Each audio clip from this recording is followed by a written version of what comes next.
Alright guys, so I'm sitting here in McAllen. Been sitting here since Monday afternoon. Yeah, Monday afternoon. As I said in the last video, delivered Monday morning. Moved over here Monday afternoon. This is now Wednesday. Yeah, I've been camped out here, man. Had the generator running the whole time. And it got me a little spot in the corner of the parking lot. It's been nice. Got this area, got the curtains there, and got the curtains right behind the camera there. They've done very well. I've been running it at half power. Got the air conditioner on half power as far as half cold, not all the way max, and off of a 2-gallon tank in my generator. It runs for about 12 hours. So that's good to know now.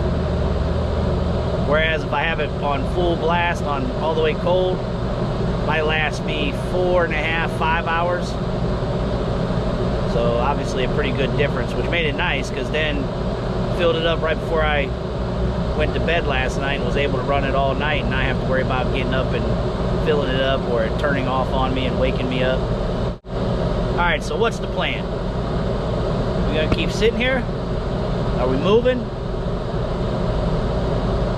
It's Wednesday. I'm not really feeling too antsy at the moment. I'm antsy, but at the same time, I'm probably just gonna sit here. I'm probably committed long term. I'm probably gonna have to get a load out of here to make me move from here. So, yeah, that's I believe what we're gonna do.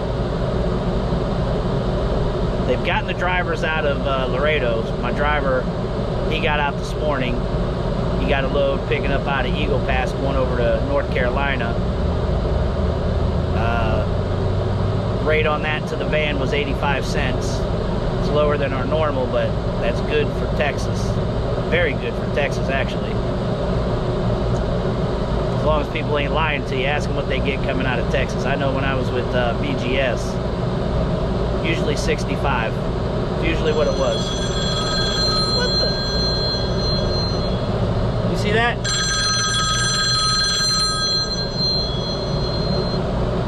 That is no bueno. No good. You don't call, you frickin' text first. That's rule number 37, subsection A in the expediting handbook is you text before you call. You don't know. You don't know if I'm sleeping. Might have just ran all night and needed some sleep. You don't know that. Anyhow. So yeah, I'm kind of committed here. Or as I said, no, that's what I was talking about. Is, you know, the rates coming out of Texas, they suck ass. So yeah, getting 85 was pretty good. And yeah, I'm committed here. One of the things I wanted to mention in this video is there's a lot of questions regularly as far as people asking if there is a carrier located in this state or that state or this other state. And I believe the reason they're asking that is they think that they have to sign on with a carrier in their state.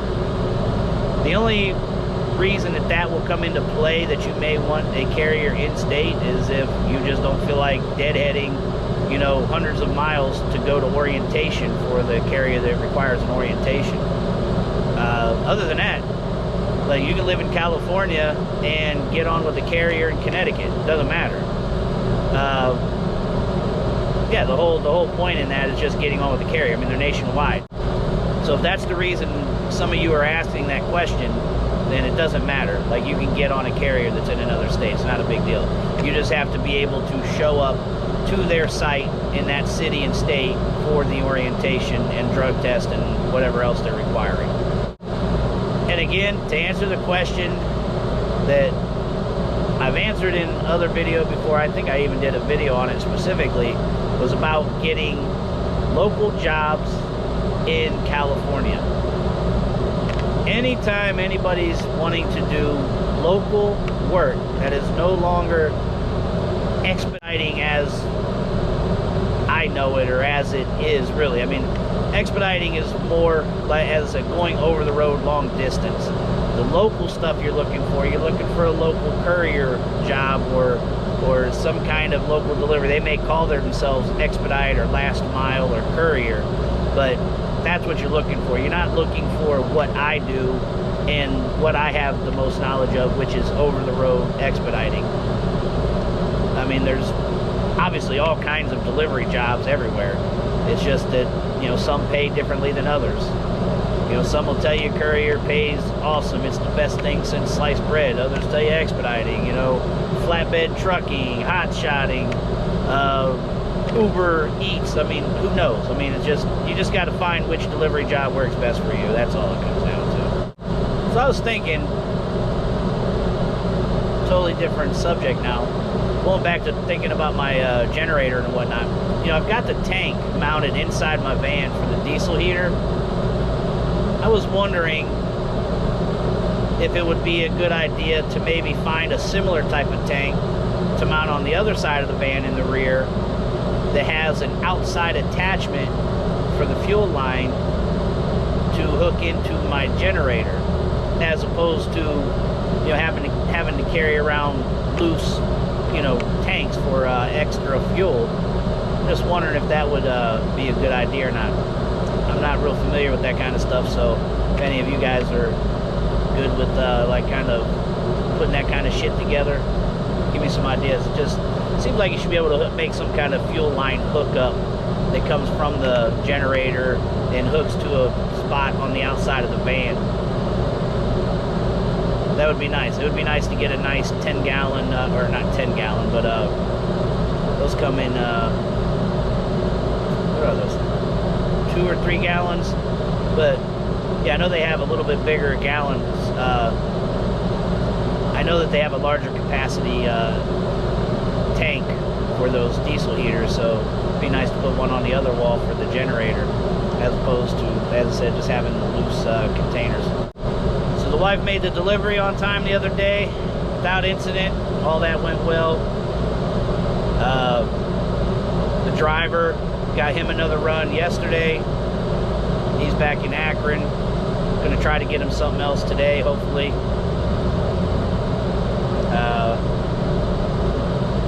Everything's been going decent with that. That 2011 Econoline's been doing okay. So it burns a lot of oil. It's burning probably close to a gallon of oil in between oil changes. I've been putting in stop leak additives during, you know, oil fill-ups rather than oil itself, trying to help rejuvenate them seals or thicken things up and help stop that burning a little bit. So far, nothing's noticeably different, but it runs well still. It's probably averaging around 16.5 to almost 17.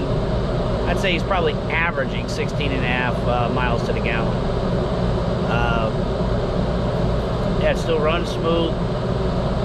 Everything's still good with it, knock on wood. The transmission that was rebuilt at a 708,000, it's running well. So yeah, it's been nice. It's been nice putting that third van to work. Makes for some extra cash. I'd really like to get a Sprinter-sized van as my third vehicle. That would help. That would definitely help make a little bit more money with it.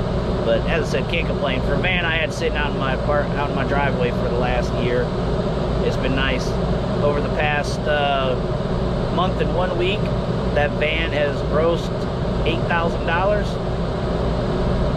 So that's been nice. I don't have the exact breakdown as far as how much I've paid the driver, how much that's made me. But while I was home waiting for my van to be repaired, I've taken a few myself in that, so some of that was all me, and basically 6 loads was me, and 12 loads has been him, and then 1 was split between him and my wife. So yeah, it's been 19 loads altogether, gross around $8,000. Yeah, it's definitely been nice. That added income has definitely been nice and made things, like for now, it's making it a lot easier to commit to waiting here for a load as opposed to I gotta hurry up and bust ass 700 some miles to get up north to try and grab another load up there. I was sitting all this time. I finally got some things done. I got a few spreadsheets created to keep track of the other drivers. I've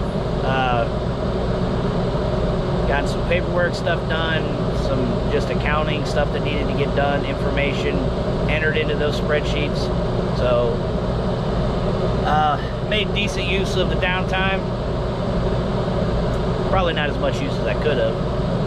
I've been pretty lazy too. But yeah, it rained all day yesterday, so that kind of sucked. It was all dark and mopey all freaking day.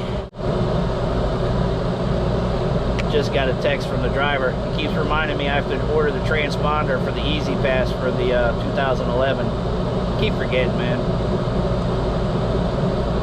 That's one thing that keeps me from getting a lot of shit done, is spend so much time on the freaking phone, man. With the drivers, just in general, bullshitting. With trying to get some things going in the right direction with the authority. Just a lot of time on the phone, man. A lot of freaking, just too much time. Oh, side note, watched the Steelers game the other night. Go Steelers.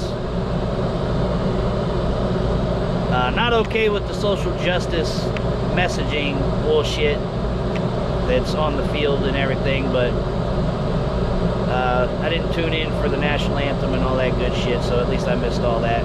I'm just trying to watch a game. I don't want my sports politicized. I think that's bullshit. But I don't want to get too much into that kind of subject. That's not what this channel's about, right? So this is my setup. This is my setup at the moment. Like, this is... like, these are those thick curtains I've shown you before, but those things are amazing as far as keeping the warm air back there and keeping the cool air up here. It's my little throwaway junk station. Everything sits everywhere bullshit.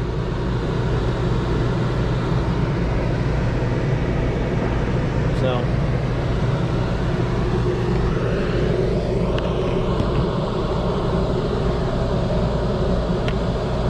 I had somebody ask in a video that I put out yesterday. Somebody was asking as far as where to get the E-tracks and the straps and all that.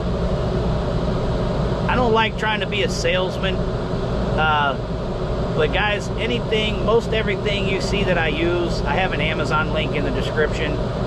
Obviously, I make a percentage commission on that if you go through that link and purchase anything. But anything that I use should be found on there, should be found on my Amazon page.